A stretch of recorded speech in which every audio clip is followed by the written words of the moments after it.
The morphine was wearing off, and the surgical site throbbed with each heartbeat as I tried to focus on what my mother Elena was saying. She sat beside my hospital bed, her voice unusually animated as she described how productive she'd been while I was under anesthesia for my revision surgery.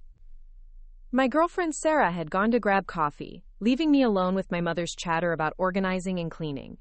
I should have known something was wrong when she avoided eye contact. "You won't believe how much I accomplished while you were sleeping," Elena said, smoothing the blanket over my legs with unnecessary care. "I drove back to your apartment and finally tackled that mess in your bedroom closet. Marcus, honey, I don't know how you lived with all that medical equipment cluttering up your space." My stomach dropped. The medical equipment. I tried to sit up straighter, wincing as the movement pulled at my stitches. "Mom, what medical equipment?" "Oh, you know," she waved her hand dismissively, "all those spare parts and old devices you've been hoarding. The prosthetist office called last week while you were staying with me, and I heard them mention something about outdated models. I figured while you were getting your new fitting today, it was the perfect time to clear out the old junk." The heart monitor beside my bed began beeping faster. "Mom, what exactly did you do?" She beamed with the satisfaction of someone who believed they'd solved a major problem. "I found this wonderful medical supply company online that buys used equipment. They came right to your apartment and took everything. I made $800, Marcus. $800. I put it in your savings account. You can use it for something practical now that you're getting back on your feet." The irony of her phrase would have been funny if I wasn't fighting waves of panic. "Which equipment did they take?" "All of it, sweetheart. Those weird leg attachments in the black cases, the one with all the electronic components, that expensive-looking sports one you never use, even that fancy everyday one that was just sitting there collecting dust. The buyer said most people don't realize how much money is tied up in old prosthetics just taking up space." I stared at her, my mouth suddenly dry despite the IV fluids. "The everyday one that was just sitting there?" "The beige one, yes.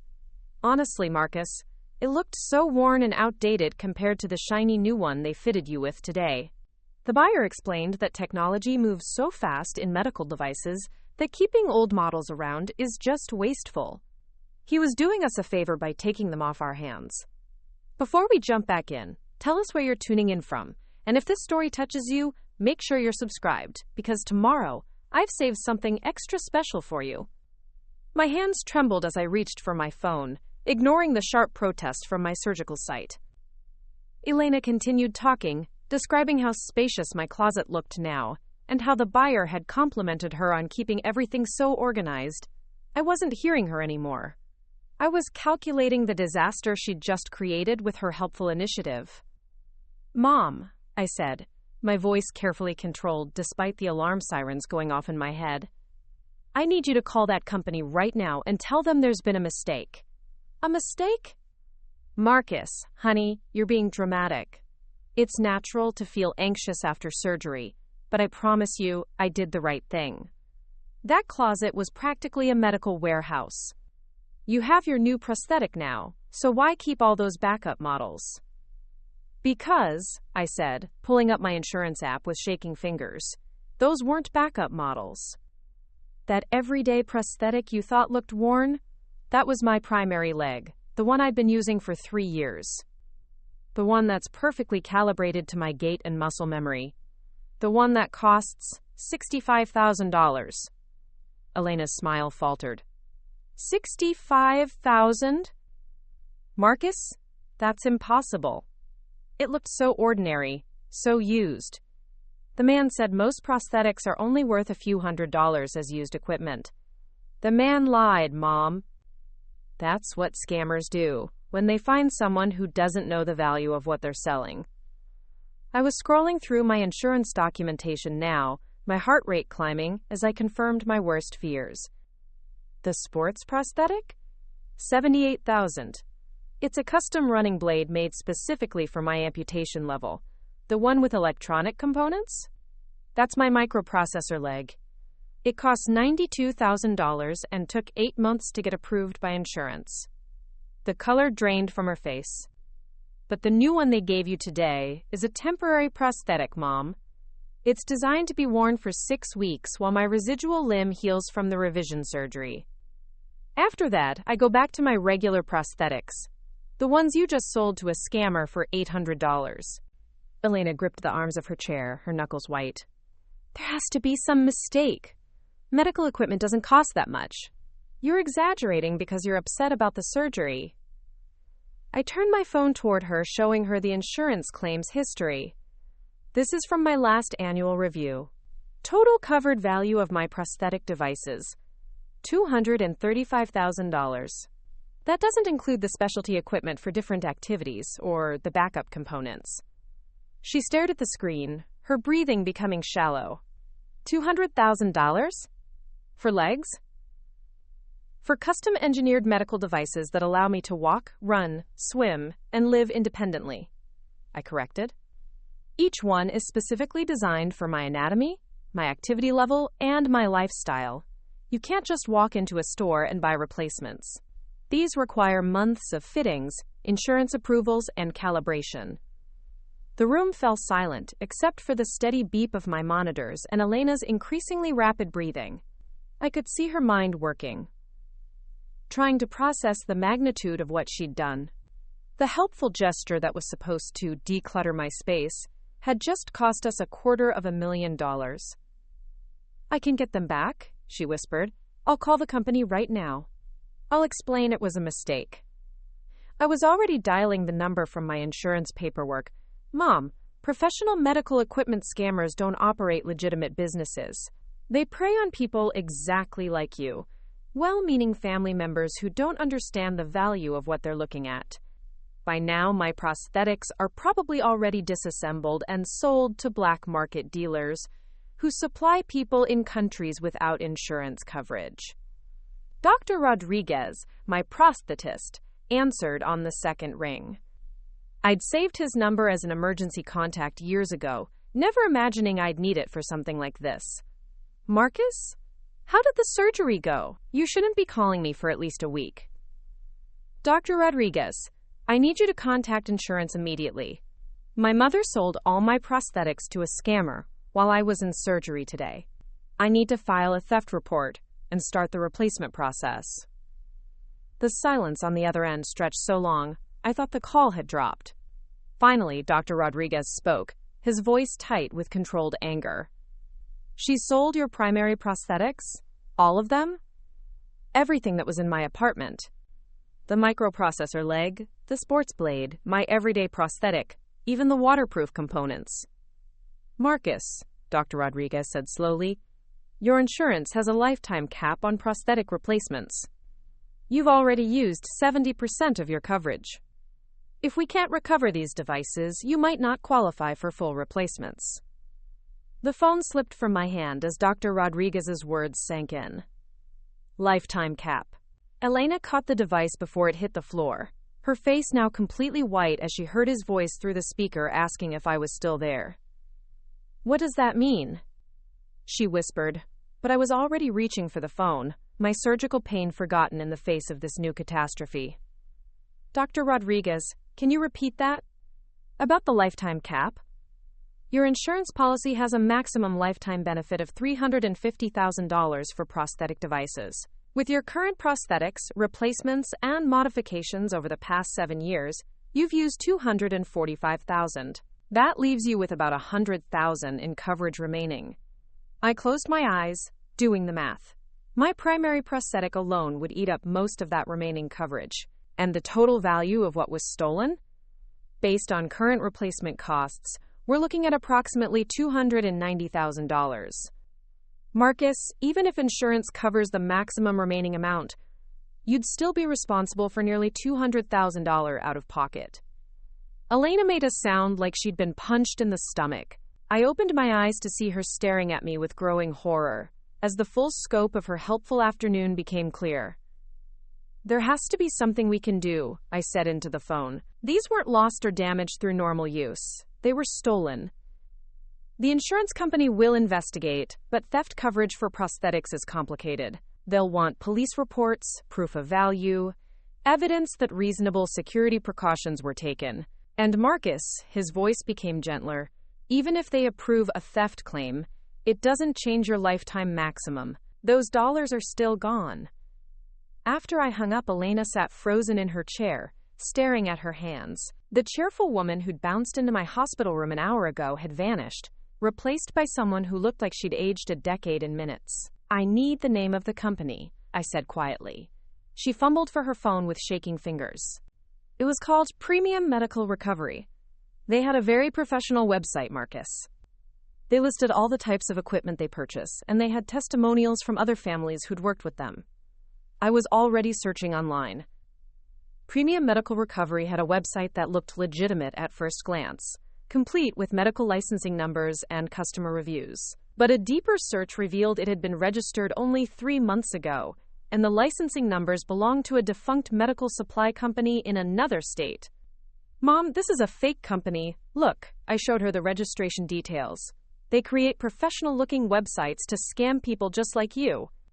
They know exactly how to target families dealing with medical equipment they don't understand. But they gave me cash, Elena protested weakly. $800 cash. Why would scammers pay anything? Because $800 is nothing compared to what they'll make selling my equipment on the black market. My microprocessor leg alone will sell for $30,000 to someone in a country where insurance doesn't cover prosthetics. They make their money back 50 times over. Sarah returned with coffee, taking one look at both our faces and immediately setting the cups aside. What happened? Marcus, you look like you've seen a ghost. I explained everything while Elena sat silent, occasionally making small choking sounds when I mentioned specific dollar amounts. Sarah's expression shifted from confusion to disbelief to fury as the story unfolded. Elena, Sarah said, her voice dangerously calm, please tell me you're joking.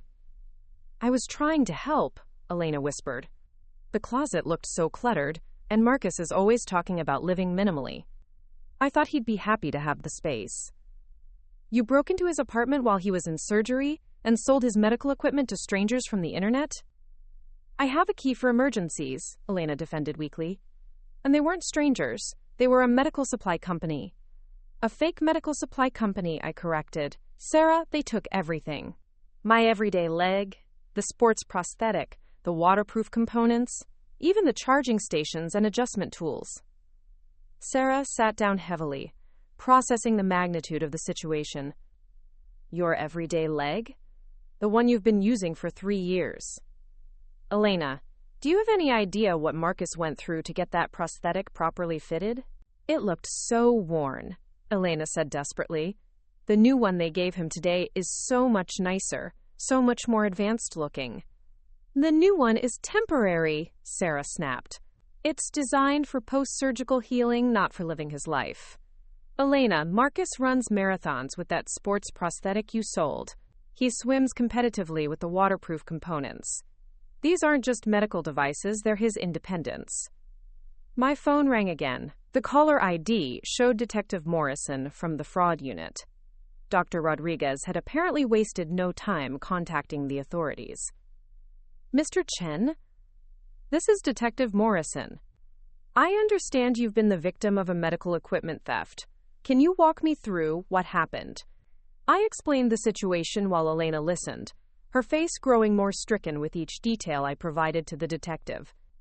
The professional questions, the request for serial numbers, the explanation of how medical equipment scammers operated, all of it hammered home the reality that this wasn't a simple misunderstanding that could be resolved with an apology. Mr. Chen, I have to ask this. Are you certain your mother didn't know the value of these items when she sold them? Elena's head snapped up, her eyes wide with panic. I looked at her, really looked at her, and saw something I'd never seen before, genuine fear about the legal implications of what she'd done. Detective, my mother has no medical background and no experience with prosthetic equipment. She genuinely believed she was helping me declutter. After the call ended, Elena finally spoke. They think I stole from you on purpose. You did steal from me, Mom. Not on purpose. But the result is the same. My prosthetics are gone. I'm facing $200,000 in unreimbursed costs, and I'm essentially disabled until we can figure out replacement options. I'll pay you back, she said desperately. I'll take out loans, I'll mortgage the house, I'll do whatever it takes. Mom, you're 72 years old and living on Social Security. You don't have $200,000, and no bank will give you a loan for that amount. The reality of it settled over all of us like a heavy blanket. Elena had destroyed my mobility and independence with a single afternoon of helpful initiative, and there was no amount of good intentions or apologies that could undo the damage. The next morning brought a parade of phone calls that transformed my quiet hospital room into a crisis management center. The first call came from my insurance company at 7 a.m., waking me from the first decent sleep I'd managed since the surgery. Mr. Chen, this is Rebecca Walsh from Pinnacle Insurance Investigations. We've received a preliminary theft report regarding your prosthetic devices. I need to schedule an immediate interview and property inspection. Elena had spent the night in the visitor chair, her face puffy from crying and lack of sleep. She jolted awake when my phone rang, looking around the room with the confused panic of someone hoping the previous day had been a nightmare. When would you like to schedule the interview? I asked Rebecca, watching Elena's face crumple as reality reasserted itself. We're treating this as a priority case given the dollar amount involved. I can be there this afternoon. Mr. Chen, I have to inform you that we've flagged this claim for extensive investigation. Medical equipment theft involving family members raises certain red flags in our system. After hanging up, I explained to Elena what the insurance investigator had implied. Her hands shook as she processed the information that she was now considered a potential suspect in an insurance fraud scheme. They think we planned this together, she whispered. They think I sold your equipment so you could collect insurance money. That's exactly what they think, Mom. And until they complete their investigation, my claim is frozen. No replacement prosthetics, no coverage, nothing. Dr. Rodriguez arrived an hour later with news that somehow managed to make the situation worse. He carried a tablet loaded with information that made his expression increasingly grim as he scrolled through it. Marcus, I've been in contact with the Prosthetic Recovery Network. We've identified where your equipment ended up. He turned the tablet toward me, showing photographs that made my stomach lurch. My microprocessor leg, the device that had taken 18 months to perfect and another 6 months to fully integrate into my daily life, was being advertised on a medical equipment forum based in Southeast Asia. The listing described it as lightly used, excellent condition, with an asking price of $35,000. They're not even trying to hide the serial numbers, Dr. Rodriguez said, zooming in on the photos. Your sports prosthetic is listed on 3 different international medical equipment exchanges. The everyday prosthetic has already been sold to someone in Eastern Europe. Elena stared at the images of my stolen equipment being marketed to desperate amputees around the world. Can't we contact these buyers? Explain that the equipment was stolen? Preparing and narrating this story took us a lot of time, so if you are enjoying it, subscribe to our channel. It means a lot to us. Now back to the story. Mrs. Chen, these buyers are often people who've been waiting years to afford prosthetics. They're not going to voluntarily return equipment they've paid thousands of dollars for, especially when they had no way of knowing it was stolen. My phone buzzed with a text from my employer. The message was brief but devastating. Marcus, HR needs to discuss your extended leave situation. Your medical accommodation requires functional prosthetics. Please call when you're able to discuss timeline for return to work. Sarah read the message over my shoulder and immediately called my boss while I was still processing the implications. I listened to her explain that my return to work was indefinitely delayed due to equipment theft, watching Elena's face grow more haggard with each professional catastrophe that unfolded as a direct result of her helpful afternoon. The insurance investigator arrived precisely at 2 p.m., a no-nonsense woman in her 50s who immediately established that this was not going to be a friendly conversation. Rebecca Walsh introduced herself to Elena with the kind of professional courtesy that felt more like a warning. Mrs. Chen, I understand you were the person who sold the prosthetic equipment. I need to record our conversation, and I want to advise you that anything you say can be used in our investigation. Elena's voice came out as barely a whisper. Am I under arrest? This is an insurance investigation, not a criminal proceeding, but the information we gather may be shared with law enforcement if fraud is suspected. Do you understand?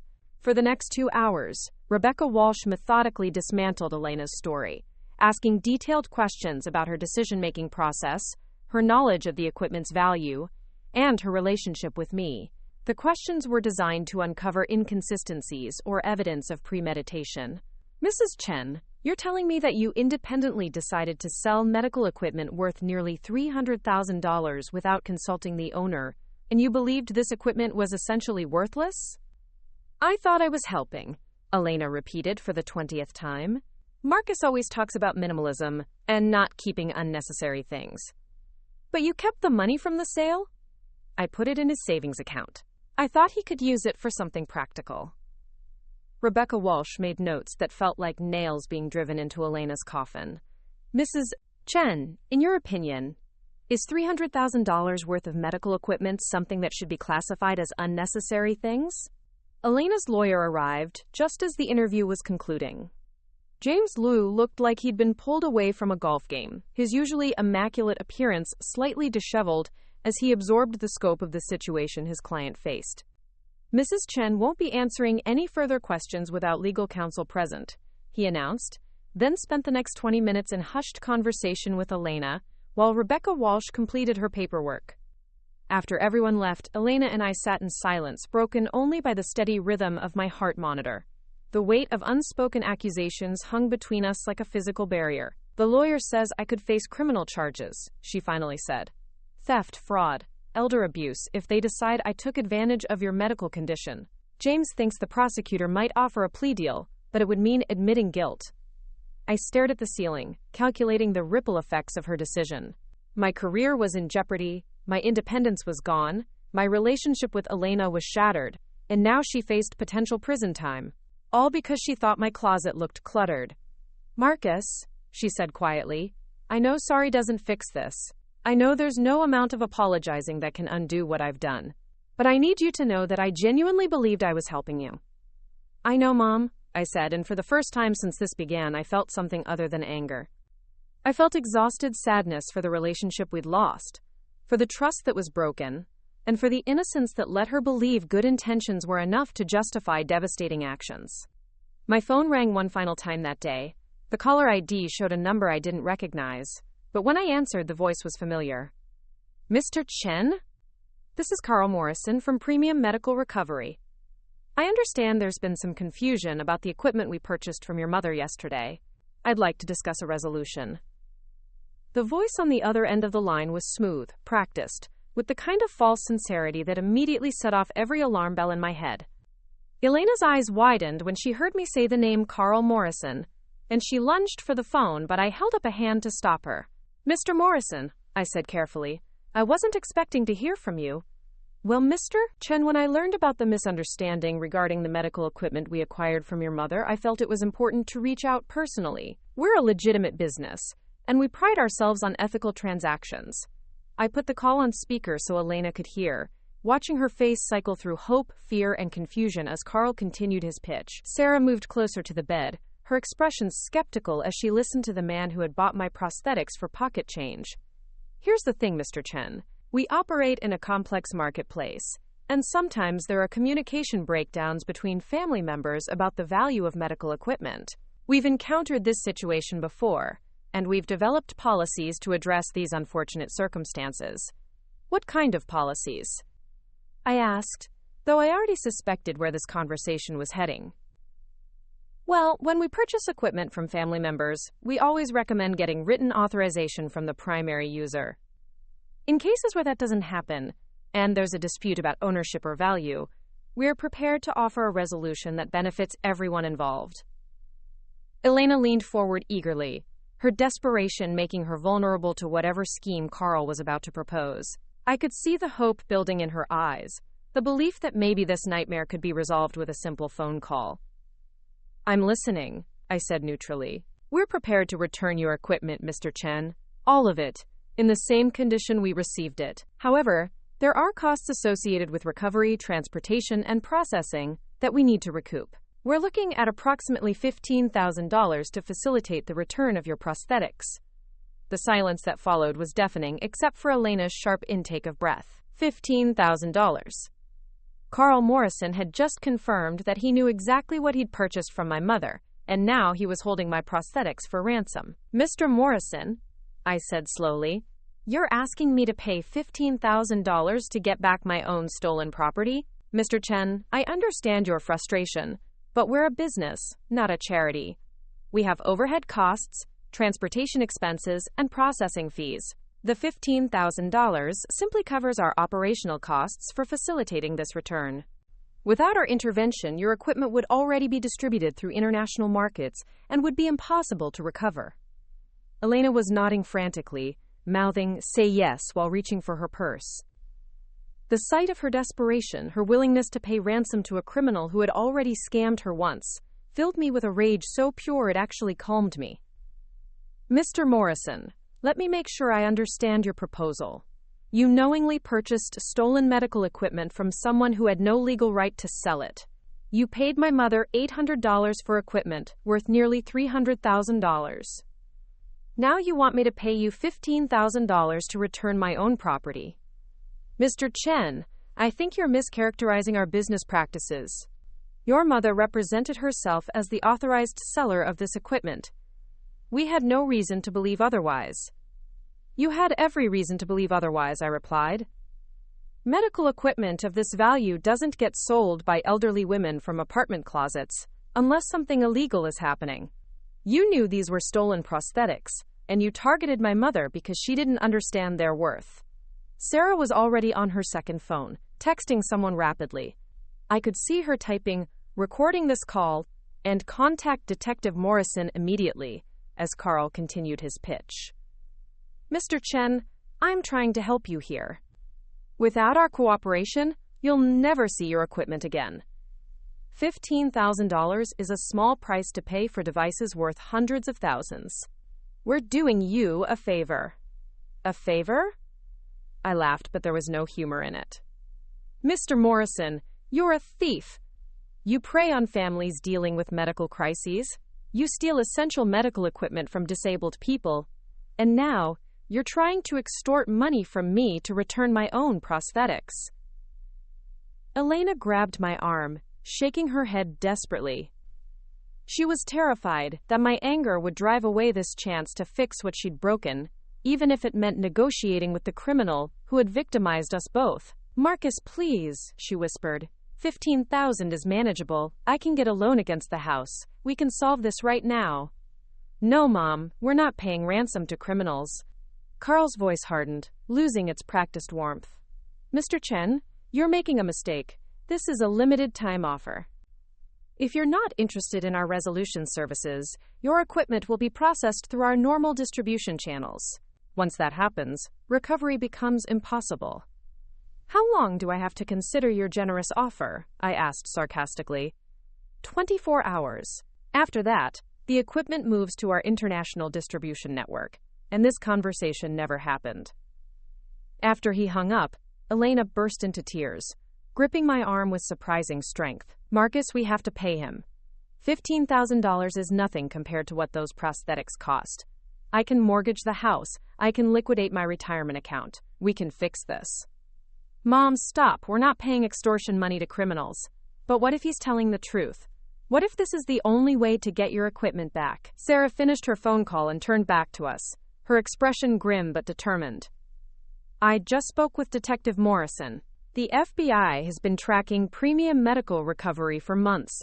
They've scammed dozens of families in similar situations. Carl Morrison isn't his real name, and they've been trying to locate his operation. The FBI? Elena whispered. Medical equipment theft is a federal crime when it crosses state lines, which it always does with these scams. Detective Morrison wants us to cooperate with a sting operation. They want Marcus to agree to the payoff, arrange a meeting, and help them arrest the entire network. I looked at Elena, seeing the fear and guilt warring in her expression. The helpful gesture that was supposed to declutter my apartment had spiraled into a federal investigation with my mother, as either a victim or an accomplice, depending on how the evidence played out. What happens to my prosthetics if we cooperate with the FBI? I asked. Sarah's pause told me everything I needed to know before she answered. Detective Morrison says recovery of the actual equipment is unlikely. These networks move stolen goods too quickly, and by the time they make arrests, the prosthetics are usually already sold internationally. But they can prevent this from happening to other families. Elena's sob was the sound of someone finally understanding the full scope of what her helpful afternoon had cost us. Not just money, not just equipment, but my independence, my career, and now the slim hope of recovery that Carl Morrison had dangled in front of us like bait in a trap. The FBI meeting took place in a sterile conference room that felt more like an interrogation chamber than a place where victims sought justice. Agent Patricia Hernandez laid out photographs across the table like she was dealing cards, each image representing another family destroyed by Premium Medical Recovery's operations. Mr. Chen, your case is part of a pattern we've been tracking for 8 months, she explained, pointing to a map dotted with red pins across 12 states. This network has stolen over $2 million worth of medical equipment from families just like yours. They specifically target situations where elderly relatives have access to expensive medical devices they don't understand. Elena sat beside me, staring at the photographs with growing horror. Each picture showed the aftermath of helpful family members who had made the same catastrophic decision she had. A grandmother in Ohio who sold her grandson's ventilator equipment. A father in Texas who disposed of his daughter's specialized wheelchair components. An aunt in Florida who cleared out her nephew's diabetic management devices. We estimate they've impacted over 60 families, Agent Hernandez continued. The financial damage exceeds $3 million, but the human cost is immeasurable. People have lost their independence, their mobility, their ability to manage life-threatening medical conditions. I studied the faces in the photographs, recognizing the same hollow expression I'd been wearing for the past week. These weren't just victims of theft, they were casualties of a system that made medical equipment so expensive that families couldn't comprehend its value, creating perfect conditions for predators like Carl Morrison. What do you need from us? I asked. We want you to agree to the ransom demand, arrange the meeting, wear a wire, help us catch them in the act of extortion. Your cooperation could shut down this entire operation and prevent dozens of future victims. Elena's voice was barely audible. What happens to Marcus's equipment if he helps you? Agent Hernandez exchanged glances with Detective Morrison before answering. Mrs. Chen, I won't lie to you. The prosthetics are likely gone forever. These networks move stolen goods internationally within hours. Even if we arrest everyone involved, recovering specific items is nearly impossible. The finality of that statement hit Elena like a physical blow. She doubled over in her chair, the weight of permanent consequences crushing what remained of her hope for redemption. I watched my mother transform from someone who believed good intentions could fix anything into someone who understood that some mistakes create irreversible damage. I'll do it, I said quietly. I'll help with the sting operation. Sarah squeezed my hand, understanding what this meant. I was sacrificing any chance of recovering my prosthetics to prevent other families from experiencing this devastation. It was the kind of decision that felt both noble and devastating simultaneously. The wire they fitted me with was surprisingly small, hidden beneath my hospital gown where Carl Morrison would never think to look. Agent Hernandez coached me through the conversation, teaching me how to get him to admit knowledge of the equipment's true value and his intention to extort money from victims. Remember, we need him to acknowledge that he knew the prosthetics were stolen and that he's demanding payment for their return. Get him to talk about his business model, his other victims, anything that establishes pattern and intent. Elena insisted on being present for the operation, despite everyone's attempts to dissuade her. She sat in the surveillance van outside the hotel where Carl had agreed to meet, watching the monitors that displayed my vitals and transmitted our conversation in real time. Carl Morrison turned out to be a thin man in his 40s, with the kind of forgettable face that probably helped him blend into whatever community he was currently scamming. He arrived at the hotel coffee shop carrying a briefcase and wearing an expression of practiced sympathy that made my skin crawl. Mr. Chen, I'm glad you decided to accept our resolution offer. I think you'll find this arrangement beneficial for everyone involved. I forced myself to play along, asking questions about the return process while he outlined his extortion scheme with the casual professionalism of someone who had done this dozens of times before. The thing is, Mr. Chen, medical equipment theft is a complicated business. Families like yours often don't realize what they have, so they sell valuable items for practically nothing. We provide a service by purchasing these items and then offering to return them to their rightful owners for a reasonable processing fee. Processing fee? I prompted, letting him dig his own grave. Well, we have to cover our costs. Transportation, handling, administrative expenses.